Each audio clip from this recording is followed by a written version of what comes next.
12वां श्लोक दूसरे अध्याय का बहुत सुंदर श्लोक है।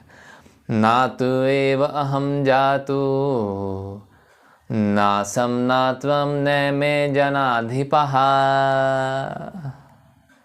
ना चैव ना भविष्यामः सर्वे वयम अतः परम। आप साथ साथ पढ़ें। सर्वे वयम अतः परम। श्लोक क्या कह रहे हैं? ये अब बात क्या हो रही है, थोड़ा सा कॉन्टेक्स्ट समझेंगे इस बार में श्लोक का।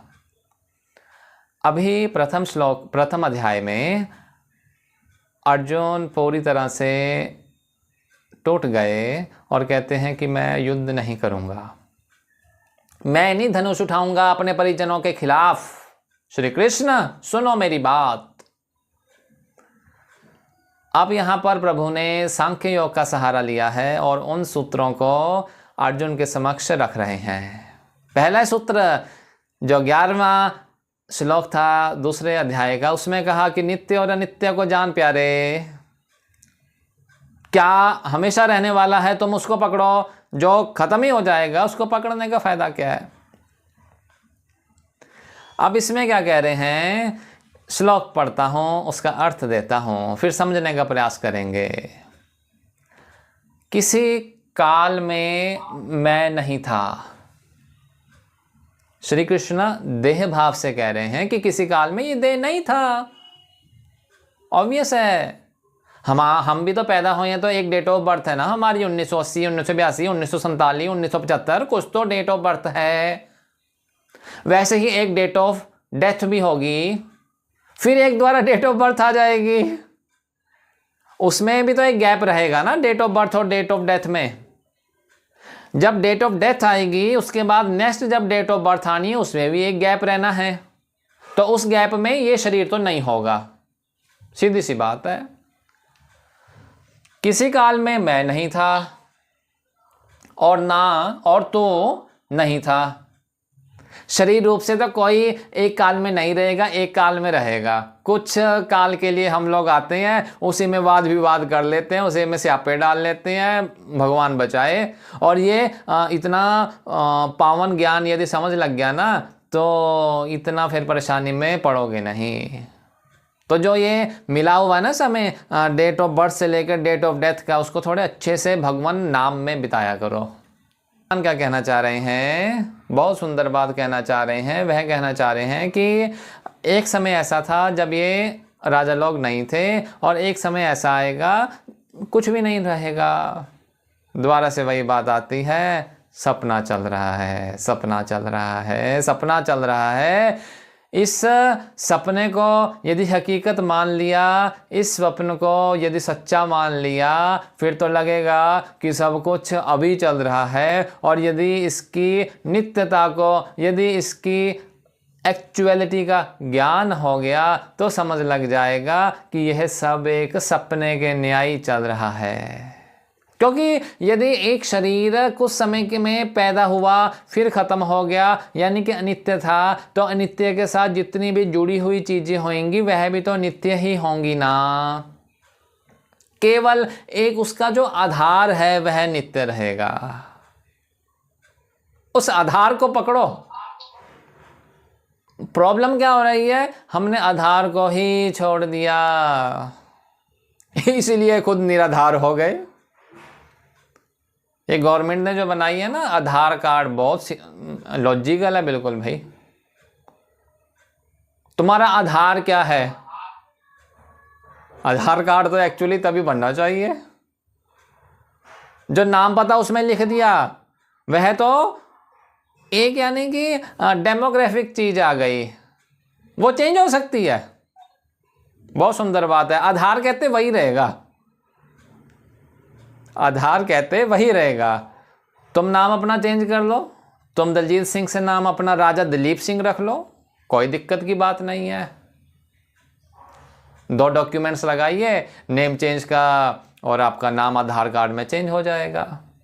यानी कि जो आधार कार्ड है वह तो सेम ही रहेगा, जो निराधार चीजें हैं वह आप कभी भी बदल सकते हो। ठीक उसी तरह से हमारे भी जो अनित्य चीज़ें हैं वह चेंज होती जाएंगी, वह आज हैं कल नहीं रहेंगी, वह एक सपने के न्याय चल रही हैं। इस स्वप्न से यदि साक्षी को पकड़ लिया, दूसरा सूत्र क्या बोलता है कि इस स्वप्न में से, इस जगत के स्वप्न में वो साक्षी का पता लगा ले भाई, बात बन जाएगी। बहुत सुंदर गुरबानी में भी आया, ज्यों सपना रूपे खना, ज्यों सपना रूपे खना, ऐसे जग को जान, इस समय कछु साचो नहीं, नानक बिन भगवान, नानक बिन भगवान, ज्यों सपना रूपे खना, ऐसे जग को जान, इनमें कछु साचो नहीं, नानक बिन भगवान।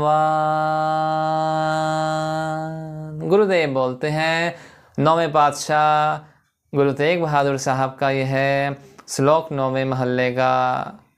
कहते ज्यों सपना अरूपेखना, कि जैसे सपने को तू देखता है ऐसे जग को जान, इस जगत को भी ऐसे ही समझना, इससे ज़्यादा मत समझ लेना। ज्यों सपना अरूपेखना, ऐसे जग को जान, इनमें कछु साचो नहीं, और इसमें रत्ती भर भी, इस जगत में जो तुमको दिख रहा है इसमें रत्ती भर भी कुछ सच्चाई नहीं है, केवल इसके जो आधार में अधिष्ठान है वही ही सत्य है। नानक बिन भगवान की, उस ईश्वर के अलावा कुछ भी सच्चा है नहीं। तो श्री भगवान भी यही बोल रहे हैं कि हे अर्जुन, ये जो राजा लोग तुमको दिख रहे हैं ये अभी हैं, कभी नहीं रहेंगे। ये शरीर भी आज था कल नहीं रहेगा, ये एक सपना ही चल रहा है। एक सपना वह है जो तुम खुली आँख से देख रहे हो, और एक सपना वह है जो तुम बंद आँख से देखते हो। एक जो ज्ञानी पुरुष है वह इस जगत को भी सपने के नाई देखता हुआ व्यवहार करता है।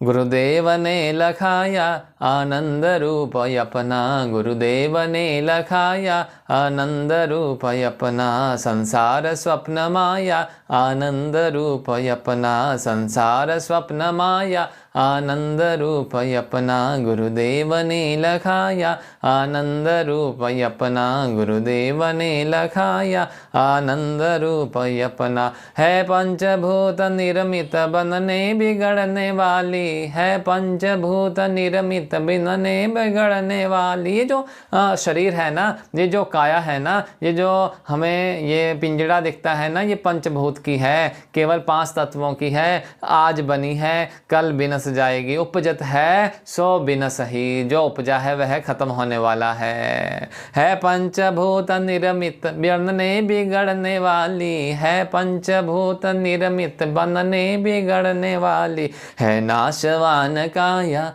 आनंद रूप अपना, गुरुदेव ने लखाया आनंद रूप अपना संसार। तो ये जो 12वां श्लोक था, इसमें यही समझने का प्रयास करना कि ये साक्षी, ये आत्म तत्व की जो बात हो रही है यह है क्या, इसको खोज इसकी कैसे की जाए। यह जो यानी हम समझने का प्रयास कर रहे थे कि एक तो नित्य हुआ, एक अनित्य हुआ। अब जो नित्य है उसको खोज कैसे की जाए, क्योंकि शरीर तो बदल रहा, प्रकृति भी बदल रही। ये कौन सा आधार अधिष्ठान है, यह कौन सा बेस है, ये क्या है जो कुछ कभी भी बदल नहीं रहा। श्री कृष्ण के इस दूसरे सूत्र का भी आप ध्यान से समझिएगा और प्रयत्न कीजिएगा इसको अपने विचारों में लाने का और इसकी खोज करना आरंभ कीजिएगा। अभी हम आरती करते हैं और